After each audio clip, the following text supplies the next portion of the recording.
Nggak ada bisa menghentikan perang ini. Kalau kata JK itu, Yusuf Kala cuma 3 orang bisa menghentikan perang. Itu pertama Netanyahu, kedua pimpinan Hamas, ketiga Presiden Amerika.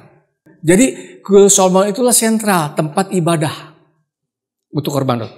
Kemudian ini semuanya, keduanya itu untuk menyambut Mesias, untuk menyambut Mesias, Al-Masih, yang juga dinanti oleh umat Yahudi. Ini memang orang Yahudi itu memang pintar itu. Dia lobi sana, lobi sini, sehingga hanya 48 tahun kemudian Raja Median Syria itu namanya Cyrus atau Alexander the Great itu mengizinkan Yahudi balik ke Yerusalem dan bangun kembali lagi Solomon yang tahap 2. Israel itu sekarang lagi mempertahankan dan memperluas peperangan untuk mencapai Israel abad 21, mencapai kemenangan, menghajar habis-habisan yang ada di Gaza, di Libanon. Siapapun akan dihajar, kecuali orang Yahudi yang harus tinggal di sana. Kenapa? Kita ucapan syukur alhamdulillah kepada Tuhan Yang Maha Esa bahwasanya kita bisa berkumpul di sini untuk saling silaturahmi dan terutama silaturahmi ilmu dari tamu kita ya. Terima kasih kepada Bapak Eki Sabandi dan kawan-kawan telah bersedia datang di Fakultas Ilmu Budaya Unpad untuk men-share mengenai ideologi atau dogma dari Yahudi yang memang sekarang menimbulkan konflik problema terutama di Timur Tengah, yaitu sudah merambat ke Iran, Libanon dan sekitarnya. Cuma memang anehnya ada negara Arab itu juga yang bersahabat dengan Yahudi, hubungan diplomatik, Yordania, Bahrain. Arab sekira belum, ada yang Muslim. Nah itu apa yang menjadi penyebab itu? Jadi Anda juga jangan takut bahwa ini nanti kita belajar, bukan. Kita belajar secara rasional karena kita di Fakultas Ilmu Budaya justru untuk mengetahui teori kritis secara historisisme. Kenapa orang Yahudi itu seperti itu? Jadi kita akan mengerti tingkah laku mereka ya. Tuh seperti saya katakan misalnya dulu kenapa ada muncul Kristen di Indonesia ya, terutama di Ambon, terus tadinya di sedunia. Kenapa muncul Islam? Ya itu ada historisismenya ya. Kenapa muncul konflik-konflik misalnya di Indonesia? Ya itu ada historisismenya ya. Nah, jadi jangan justru Anda akan menambah wawasan mengenai dogma atau teologi Yahudi yang nanti dibawakan oleh Pak Eki ini ya. Dia dari Jemaat Ahmadiyah. Kebetulan saya juga membuat disertasi tentang Ahmadiyah di Jawa Barat. Nah kalau tanya Ahmadiyah Jawa Barat, kenapa Ahmadiyah muncul di Indonesia dan paling banyak di Jawa Barat? Ya saya ya. Karena saya sudah penelitian sejak kenal dengan Pak Eki 2004 ya. Jadi kalau ada selalu ditampilkan siapa Pak yang dari LIPI itu sudah 8 tahun, saya malah lebih lama ya belajar terus sampai sekarang ya. Ya tidak apa-apa sudah ditampilkan Pak itu ya. Nah nanti Anda bisa bertanya dan bisa mengerti perilaku Yahudi di dunia ini yang memang ingin menjayakan diri terutama lewat dogma agama untuk disembah Yang Maha Esa. Tapi itu semacamnya juga bagi kita itu hoax lah ya. Bagi kita itu karena toh buat apa jaya tapi ngebunuh-bunuhin orang. Mangga. Baik, untuk memanfaatkan waktu saya serahkan saja kepada Pak Eki untuk memaparkan presentasinya pada siang ini. Terima kasih kepada Anda yang bersedia hadir. Yang terakhir ya, karena besok minggu depan dengan saya yang terakhir nanti mungkin juga dengan memapar tentang Ahmadiyah. Mungkin nanti Pak Gumai atau siapa yang akan tampil ya, silakan aja. Pak Eki, silakan. Wassalamualaikum warahmatullahi wabarakatuh.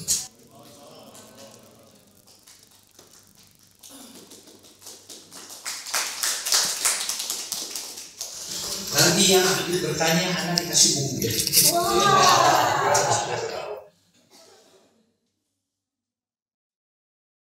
Oke, bismillahirrahmanirrahim. Assalamualaikum warahmatullahi wabarakatuh. Saya boleh duduk sambil duduk dan berdiri ya. Nama panggilan saya Eki ya. Sabandi itu nama ayah saya. Saya juga lulusan Unpad, cuma bukan di sini. Lulusannya di DU. Di Batu Ukur ya. Jadi di sini dulu masih hutan. Gitu. Itu aja ya. Ini permintaan Pak Kunto saya udah berapa kali ya? Lupa pun saya. 3 ya. Seperti ini di Pasca juga kan juga di beberapa tempat saya udah sampaikan materi ini. Beberapa saya update ya.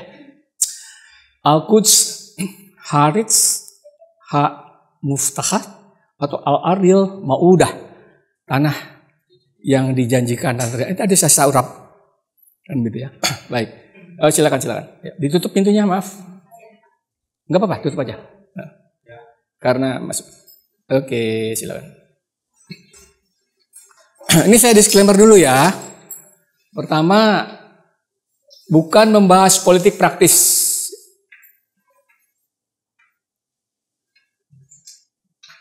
Kita nggak bahas politik praktis loh sini, pro Israel, pro Palestina, nggak ngaruh. Gegoraukan di mana kayak perang terus. Apalagi cuma di kelas doang. Nggak ada bisa menghentikan perang ini. Kalau kata JK itu, Yusuf Kala cuma 3 orang bisa menghentikan perang itu. Pertama Netanyahu, kedua pimpinan Hamas, ketiga Presiden Amerika. Ketiga orang itu. Yang 5 enggak, berteriak-teriak. PBB Joe dilawan. Tidak menggiring opini serta memihak pada salah satu pihak yang bertikai. Enggak, kita di sini bebas nilai ya sebagai satu insan akademis. Kedua, kalau menyinggung nanti, maaf di sini yang non muslim enggak? Ada, maaf. Satu? Kristen, Katolik ya. Cuma satu ya? Oke. Kalau ada menyinggung nanti beberapa kitab di dalam Injil ataupun dalam Perjanjian Lama atau dalam Al-Quran sekalipun mungkin berbeda pendapat, berbeda tafsir menurut saya itu bukan berarti saya membuli atau merendahkan ya, seperti itu. Juga tidak berniat mengubah keyakinan, kredo atau akidah ya, seperti itu. Ketiga, kuliah ini semata bersifat ilmiah. Disajikannya data, kita analisis ya. Simpulannya terserah Anda. Paham ya? Insya Allah. Bismillah ya, kita mulai ya. Ini cerita lama. Ini apa namanya, penelitian lama ya, tahun 10 tahun yang lalu. Silakan deh. Oke, silakan. Saya bukan Profesor Renari, disuruh dia keluar kan? Ya, diambil. Cepat-cepat ya. Durasi. Bentar lagi iklan. Baik. Oke, tolong tutup. Direkapkan bahasa Sunda nama. Tak gitu. Nuhun. Ini penelitian tahun 2014 ya. Diteliti ini nggak bisa sih. Oleh organisasi Kuil Bukit Dab di Universitas di Israel tentunya ya. Nah, bahwa mereka itu melakukan penelitian, isinya adalah 80% umat Yahudi Israel ingin beribadah di Masjidil Aqsa. Itu yang Yahudi, Pak. Oh, Yahudi. Oh, iya. Respondennya Yahudi. Ya. Respon mereka ingin ibadah di Masjidil Aqsa. 80% ya. Kemudian khususnya ortodoks ya, meyakini bahwa masuk ke Masjidil Aqsa itu adalah bagian dari ritual Judaism. Begitu. Jadi mereka, kalau saya nggak akan lompat-lompat deh, karena mereka anggap, saya pelan-pelan aja dulu ya, pelan-pelan. Kemudian kelompok sekuler Yahudi, kan Yahudi juga beragam, warnanya nggak satu ya. Itu 45%, hanya separuh kurang ya. Kalau yang ortodoks 80%, tapi yang sekuler, yang agak liberal itu 45% ingin masuk ke Masjid Aqsa, Al-Aqsa kan gitu ya. Kemudian yang lain 65% yang katakanlah Yahudi KTP barangkali begitu ya. Boleh masuklah sebagai turis aja, wisata ziarah apa nih? Wisata ziarah ya, wisata rohani barangkali seperti itu. Nah, tetapi yang 70% itu adalah warga Yahudi Israel mendukung pembangunan Solomon Temple ketiga di Masjid Al-Aqsa. Ini Anda paham ya nanti apa Solomon Temple ini itu ya. Oke ya, tapi intinya ada Solomon Temple itu Baitul Maqdis atau Kuil Solomon atau sinagog gitu ya. Nanti kenapa harus itu tahap ketiga? Kita akan masuk ke sana ya. Baik. Nah, Ini saya akan bicara, maaf ya, saya kasih sedikit lencer. Sorry kalau nggak tampak.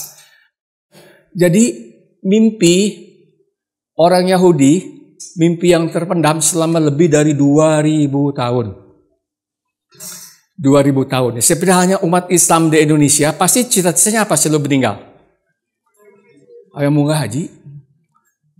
Itu cita-cita umat Islam karena jauh ke Mekah itu, gak kayak orang Mesir atau orang Libanon, setiap saat bisa umroh, bisalah ke Mekah. Kalau Indonesia kan jauh, kudu nabung. Sekarang aja antrian aja udah berapa tahun? 12-15 tahun kan untuk haji reguler kan?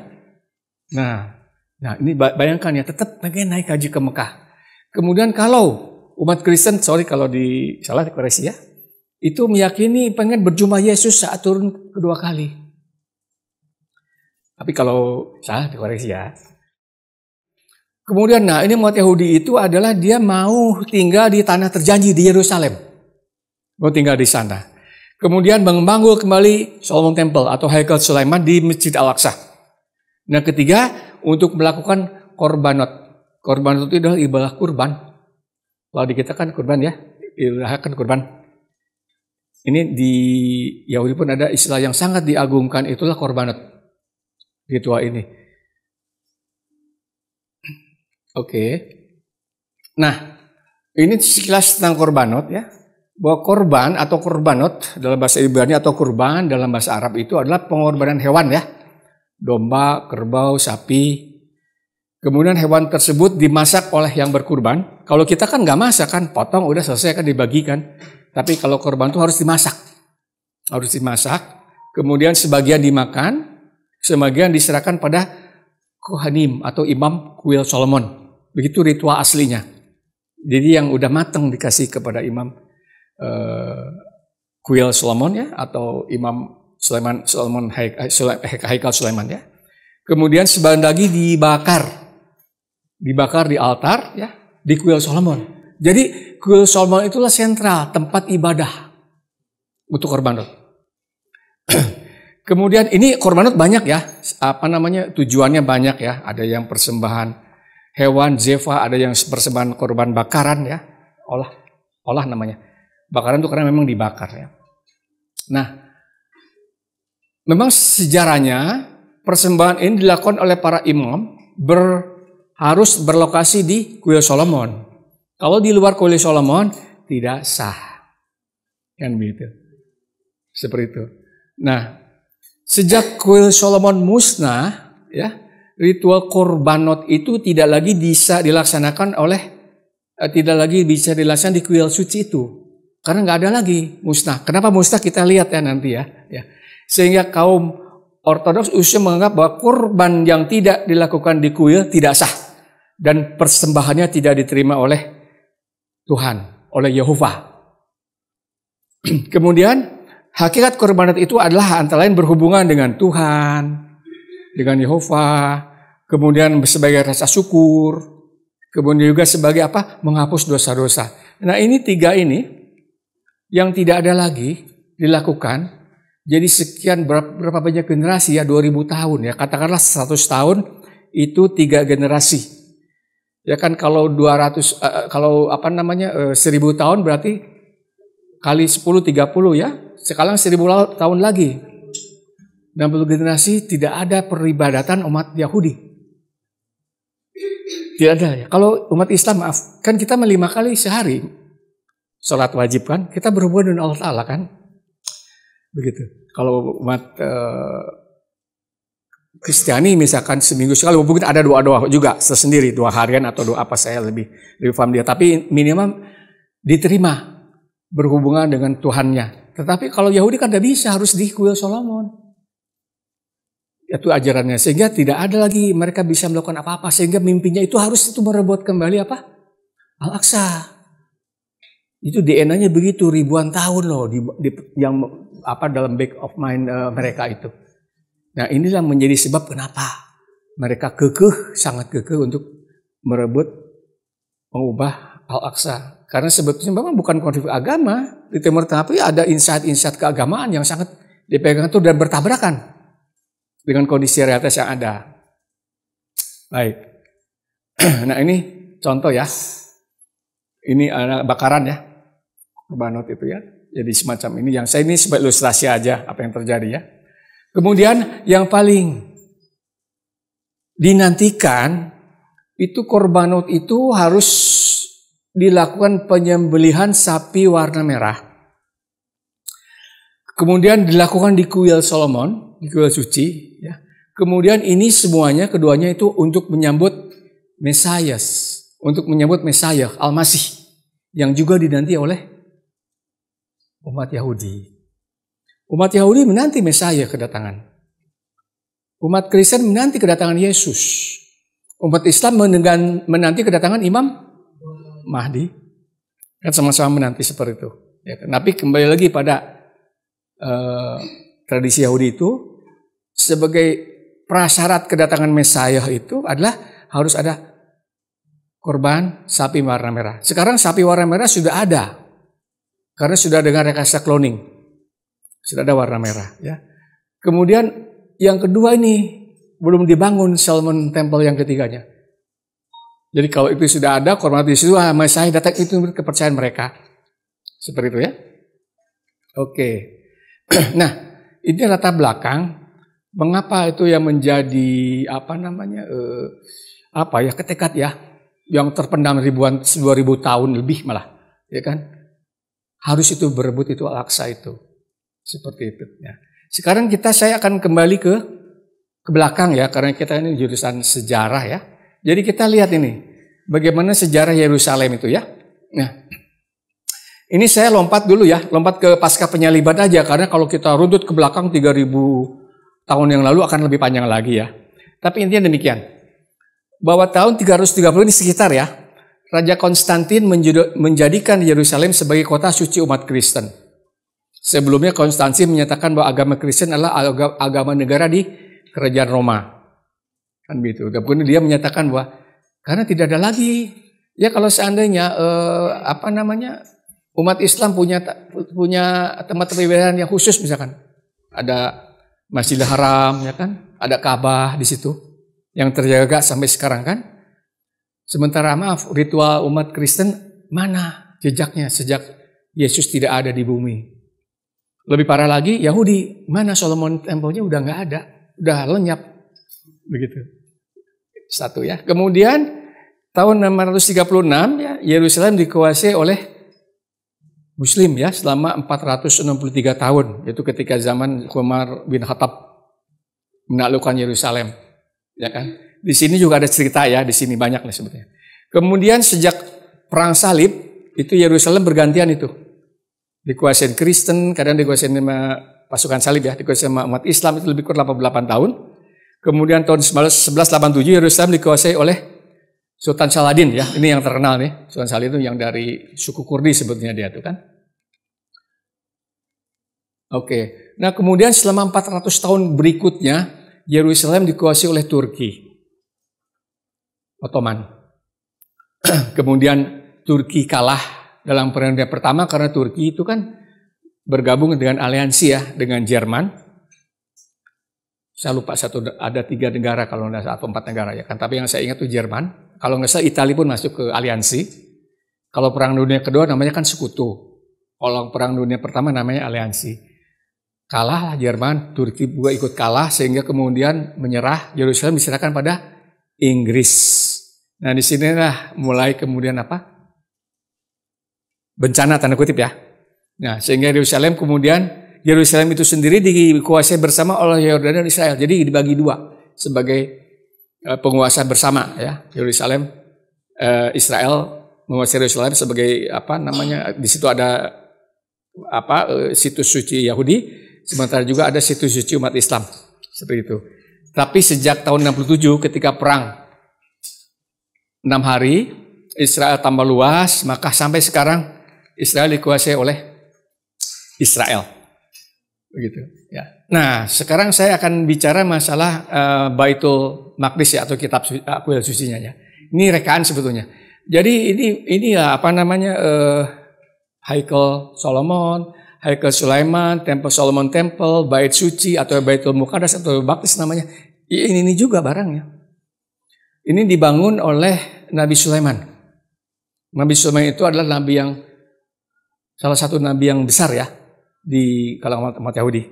Karena dengan waktu beliau menjadi nabi juga menjadi raja, ekspansi kerajaan Sulaiman itu kan juga menguasai sampai dengan Assyria sampai Mesir kan seperti itu. Besarlah itu kan. Nah, ini dibangunlah kemudian Solomon Temple ini yang disebut dengan untuk peribadatan Yahudi. Seperti itu ya. Kemudian ini kalau dalam Al-Quran disebut dengan Baitul Muqaddas atau Baitul Maqdis. Kemudian Nebukadnezar pada tahun 587 sebelum Masehi itu menaklukkan Yerusalem. Sekarang saya tanya, untuk menguasai zaman sejarah ya, untuk sebagai tanda aneksasi atau penguasaan satu wilayah, itu apa salah satu tandanya? Sorry? Maksudnya gimana? Maaf. Apa yang dihancurkan? Oke, itu kan yang sekarang. Maksudnya kita kasih narasi sekarang. Tapi pada saat itu apa yang dihancurkan? Oke. Simbolnya apa? Kalau dulu panji kan. Jadi ketika Belanda menyerang, panji Siliwangi itu kan dipegang betul. Karena kalau direbut udah hancur. Berupa bendera kecil. Itu simbol. Ya kan, kalau Anda sudah betul. Tapi boleh lebih konkret lagi, penghancuran keraton. Penghancuran keraton ya. Coba dilihat, kenapa Pajajaran nggak ada lagi keraton sejak dihancurkan oleh Banten? Karena begitu dihancurkan keraton, sudah selesai habis itu kerajaan. Banyaklah seperti itu, ya kan? Paham ya? Nah ini juga sama. Untuk menghancurkan suatu komunitas, satu agama, satu bangsa malah. Karena bangsa Yahudi itu kemudian katakan memberontak, kemudian Nebukadnezar itu menguasai Yerusalem dan menghancurkan apa? Solomon Temple dihancurkan dan gitu. Kemudian Yahudi dibawa ke Babel, diungsikan sehingga kita terkenal dengan apa namanya diaspora, ya seperti itu. Baik. Nah ini rekaan ya ketika Nebukadnezar itu menyerbu Yerusalem, ya kan? Kemudian ketika di di Persia, ya kan? Ini memang orang Yahudi itu memang pintar tuh. Dia lobi sana, lobi sini sehingga hanya 48 tahun kemudian Raja Median Syria itu namanya Cyrus atau Alexander the Great itu mengizinkan Yahudi balik ke Yerusalem dan bangun kembali lagi Solomon yang tahap 2. Nah, ini coba dilihat di kitab Ezra ya. Kitab Ezra ini di Perjanjian Lama ya. Kitab Ezra 1-3. Saya nggak bawa Injil karena kita bukan diskusi masalah itu. Ya kan? Nah, kemudian hanya waktu 23 tahun Solomon Temple kedua bisa dibangun. Ya kan? Jadi ini Cyrus the Great itu sangat dipuji sama orang Yahudi ini. Sangat dipuji, sangat dimuliakan. Ini orang Persia sebetulnya, tapi sekarang Persia dengan Asia berantem kan. Ini sejarah ya, paradoks. Nah ini kemudian dibangunlah seperti ini, ya kan? Solomon Temple yang kedua ini, kan begitu. Seperti ini rekaannya ya. Mewah, di dalamnya ada ruang doa. Siapa? Adik, maaf, saudara siapa nih? Fen ini apa nih? Kan dalam agama Katolik nggak pakai nggak ya dalam peribadahan ini? Ini nih lilin yang tempat lilin. Kalau di gereja Ortodoks masih pakai. Sudah nggak pakai ya? Oke, nggak apa-apa. Nanti kita lihat ya. Oh, sebentar. Ini ada gambar yang mungkin saya delete karena kebanyakan gambar. Jadi ini namanya menorah ya. Menorah itu ada yang 7 lilin, ada yang 9. Jadi mereka beribadah itu kan di tempat yang sepi, hanya ada cahaya lilin. Begitu. Dan ini tradisi raya Yahudi kemudian juga digunakan oleh sebagian denominasi Kristen, utamanya Ortodoks ya. Dia pakai ini, masih menorah ini. Kan begitu. Nah, kemudian penghancuran kedua ini terjadi tahun 70 Masehi oleh Raja Titus atau Kaisar Titus.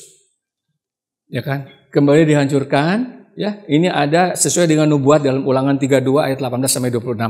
Ulangan ini adalah salah satu bagian dari Taurat, kan begitu. Nah, ini rekaan bagaimana itu penghancuran oleh Titus 70 Masehi. Jadi 70 Masehi ini sesudah Yesus masih ada di Yerusalem atau sudah nggak ada di Yerusalem atau sebelum Yerusalem? Nggak apa-apa, Anda salah nggak apa-apa. Tapi saya hanya minta Anda menyumbangkan pikiran. Ya, Nabi Isa disalib kira-kira tahun berapa? Ya, lebih kurang tahun? Well, nggak tahu. Ini harus ada kaitan dengan hanya dogma, tapi kaitan relevansi dengan empirisnya apa? Itu yang saya maksud, ya kan? Seperti itu. Jadi kalau dikatakan Nabi Isa itu disalib lebih kurang ya tahun 30 Masehi. Begitu. Jadi setelah Nabi Isa nggak ada, nanti nggak adanya kemana kita nggak bicara itu. Nah kemudian 40 tahun kemudian Yerusalem kembali dihancurkan oleh Titus ya, dari Romawi kan begitu. Nah ini saya bilang tadi nih, ini kan membawa barang rampasan kuil ini termasuk yang menorah tadi, ya kan juga ada beberapa istilah. Ini kuil apa namanya? Simbol-simbol ritual agama Yahudi, semua diambil diboyong ke Babel, dihancurkan kan begitu. Nah, sehingga ini rekaan setelah kehancuran kedua kali. Puing. Nah, sekarang saya lompat. Waktu zaman Nabi Muhammad SAW, bangunnya seperti ini atau tidak? Ini pertanyaan tertutup aja.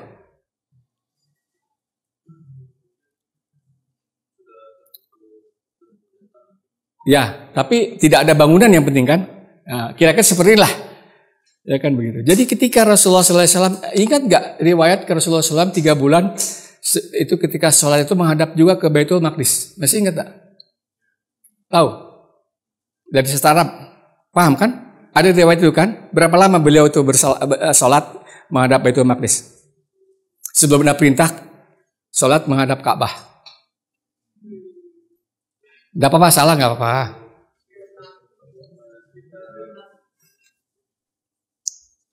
Sepuluh tahun itu hijrah di Medah ya, di Madinah.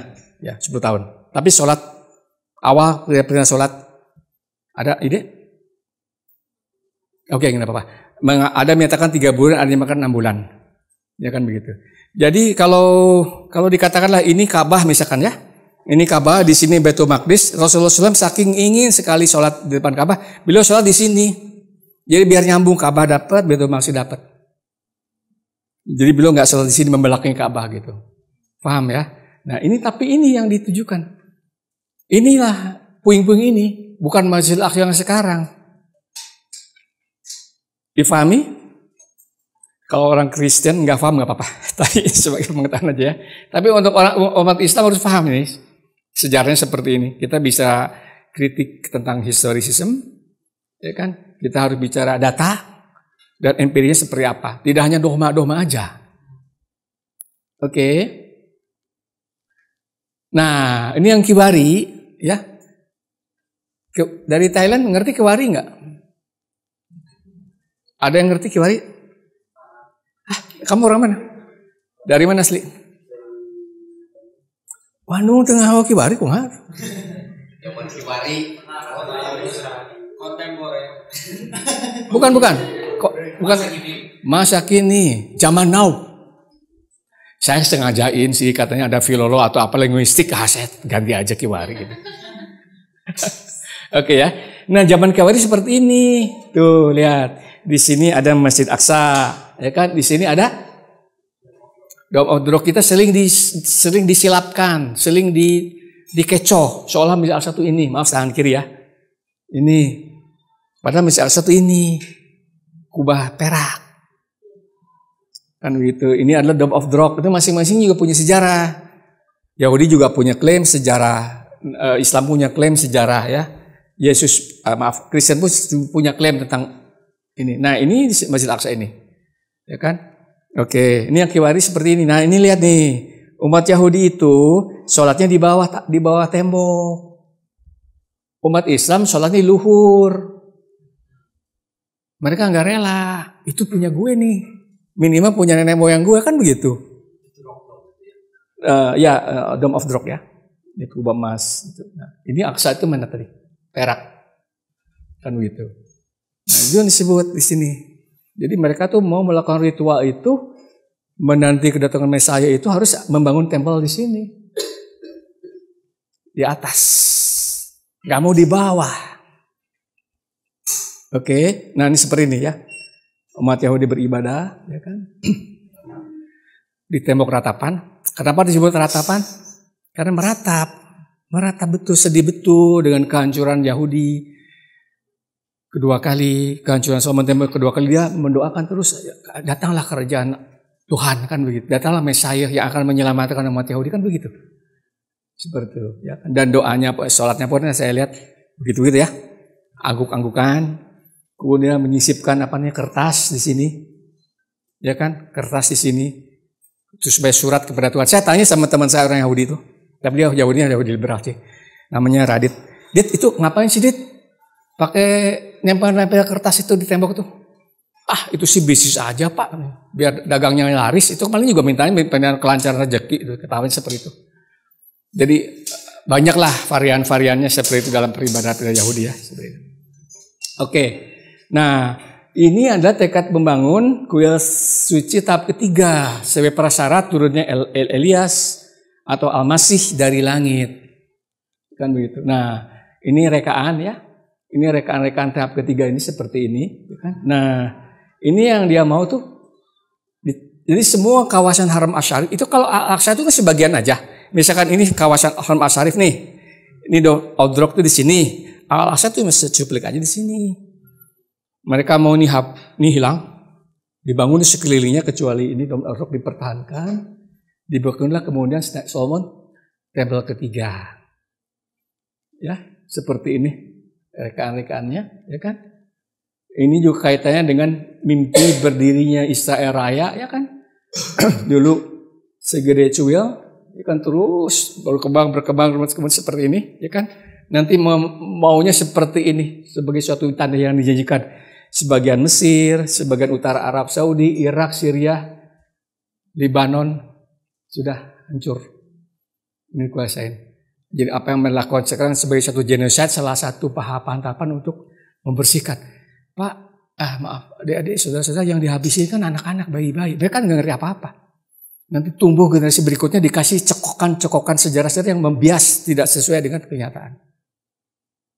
Kan gitu.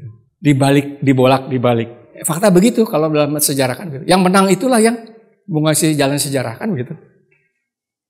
Oke, paham ya? Sebelum saya lanjut, jadi 1 atau 2, 3 kalimat, kenapa perang ini dipertahankan loh Tuhan? Udah setahun lebih loh.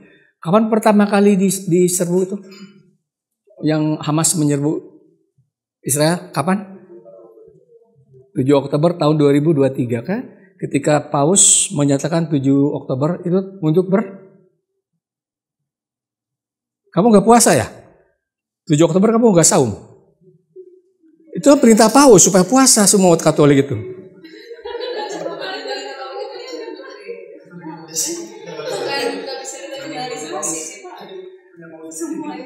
Ya nggak apa-apa. Nggak ada ya? Oh, warnanya di medsos sekali gue baca. Nggak apa-apa. Tapi maksud saya tuh Paus lebih menekankan supaya berdoa dan berpuasa supaya terjadi perdamaian di Israel. Itu intinya sih. Itu intinya seperti itu. Dan itu sudah viral sebetulnya. Saya nggak paham ya atau KW atau saya nggak paham. Coba saya baca di medsos seperti itu. Oke.